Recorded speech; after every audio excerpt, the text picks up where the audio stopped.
মালয়েশিয়ার রাজধানী পুত্রজায়ায় মঙ্গলবার মালয়েশিয়ার প্রধানমন্ত্রীর সঙ্গে প্রধান উপদেষ্টা ড. মোহাম্মদ ইউনূসের বৈঠকে বিভিন্ন সমঝোতা স্মারকের পাশাপাশি বাংলাদেশ থেকে কর্মী নিয়োগের বিষয়ে ফলপ্রসূ আলোচনা হয়েছে। সংশ্লিষ্টরা আশা করছেন শিগগিরই স্বল্প অভিবাসন ব্যয়ে বাংলাদেশি শ্রমিকরা মালয়েশিয়ায় যাওয়ার সুযোগ পাবেন। অন্তত ১২ লাখ বাংলাদেশি মালয়েশিয়ায় কাজ করার সুযোগ পাবেন। এবারের আলোচনায় কর্মীদের স্বার্থকে সর্বোচ্চ গুরুত্ব দিয়ে অভিবাসন প্রক্রিয়া বাস্তবায়নে দুদেশের সরকার প্রধান একমত হয়েছেন বলে বৈঠক সূত্রে জানা গেছে। আসসালামু আলাইকুম, আপনাদেরকে স্বাগত জানাচ্ছি প্রবাস বন্ধুর নতুন একটি পর্বে। আপনারা সবাই অবগত আছেন, মাননীয় প্রধান উপদেষ্টা ৩ দিন মালয়েশিয়া সফর করে এসেছেন।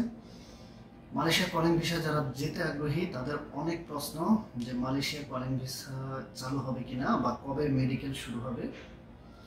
প্রথমে বলে রাখি, এই সফরটিতে আনুষ্ঠানিকভাবে মালয়েশিয়া কলিং ভিসা নিয়ে চুক্তি হওয়া বা কোনো আলোচনা হওয়ার ইস্যু ছিল না।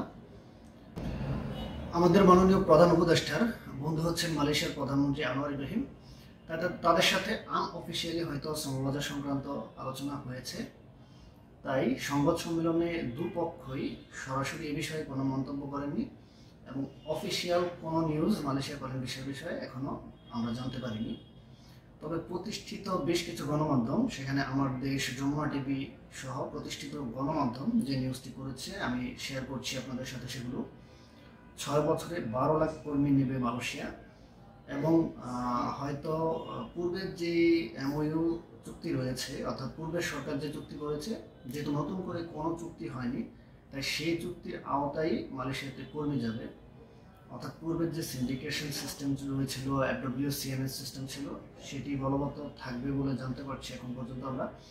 এবং মালয়েশিয়ার সরকার তারা বলেছে যে পূর্বে তারা সীমিত সংখ্যক রিক্রুটিং এজেন্সির মাধ্যমে কর্মী পাঠিয়েছিল, পরবর্তীতে বাংলাদেশ সরকার অধিক সংখ্যক রিক্রুটিং এজেন্সি সেখানে যুক্ত করে, যার কারণে অভিবাসন ব্যয়টি আরও বৃদ্ধি পায়। অর্থাৎ আমরা যেটাকে সিন্ডিকেট বলছি, মালয়েশিয়া বলছে যে সিন্ডিকেট হলে খরচটি আরও কমবে। এবং প্রধান উপদেষ্টা যাওয়ার আগেই মালয়েশিয়ার পূর্বের অভিবাসন ব্যয় নিয়ে যে মামলাগুলো ছিল সেগুলো থেকে অব্যাহতি দেওয়া হয়েছে রিক্রুটিং এজেন্সি সহ মালয়েশিয়ার সরকারকে। অর্থাৎ সেখানে কোনো অনিয়ম হয়নি। এই মামলাটির কারণেও মালয়েশিয়া অনেক দ্বিধাগ্রস্ত ছিল বাংলাদেশ থেকে কর্মী নেওয়ার ক্ষেত্রে। এবার আসা যাক যে মেডিকেল কবে শুরু হবে বা আপনারা কবে নাগাদ যেতে পারবেন। যেহেতু এই বিষয় সম্পর্কে অফিসিয়ালি বাংলাদেশ বা মালয়েশিয়া কোনো দেশই কোনো নিউজ দেয়নি, তাই এই মুহূর্তে সেটি বলা সম্ভব হচ্ছে না। এবং দয়া করে আপনারাও, আমি শুরু থেকে অনেকদিন যাবত এটি বলে আসছি, কারো কোনো তথ্যে প্ররোচিত হয়ে কারো কাছে পাসপোর্ট, টাকা পয়সা এই মুহূর্তে জমা দেবেন না, জিম্মি হবেন না। মালয়েশিয়া কলিং ভিসা যখন চালু হবে, অফিসিয়ালি নিউজ যখন পাবলিশড হবে, তখনই আপনি মেডিকেল করবেন বা যাওয়ার জন্য কারো কাছে পাসপোর্ট জমা দেবেন। এর বাইরে কেউ যদি মুখস্থ কোনো তথ্য দেয় তাহলে সেগুলো তথ্য নয়, সেগুলো হচ্ছে গুজব। যখনই কেউ কোনো তথ্য দেবে অবশ্যই তার তথ্যের তথ্যসূত্রটি জানতে চাইবেন, যে আপনি যে এটি বলছেন ১৫ তারিখে মেডিকেল শুরু হবে বা সামনের মাসের অমুক দিন মেডিকেল শুরু হবে, এটি প্রমাণ কি। যখনই কেউ এই ধরনের বিভ্রান্তিকর তথ্য দিবে, দেখবেন তারা সুকৌশলে আপনাদের পাসপোর্টটি হাতিয়ে নেওয়ার চেষ্টা করছে। অবশ্যই আপনারা সতর্ক থাকবেন। সবাই ভালো থাকবেন, সুস্থ থাকবেন এবং প্রবাস বন্ধুর সাথে থাকবেন। আল্লাহ হাফেজ।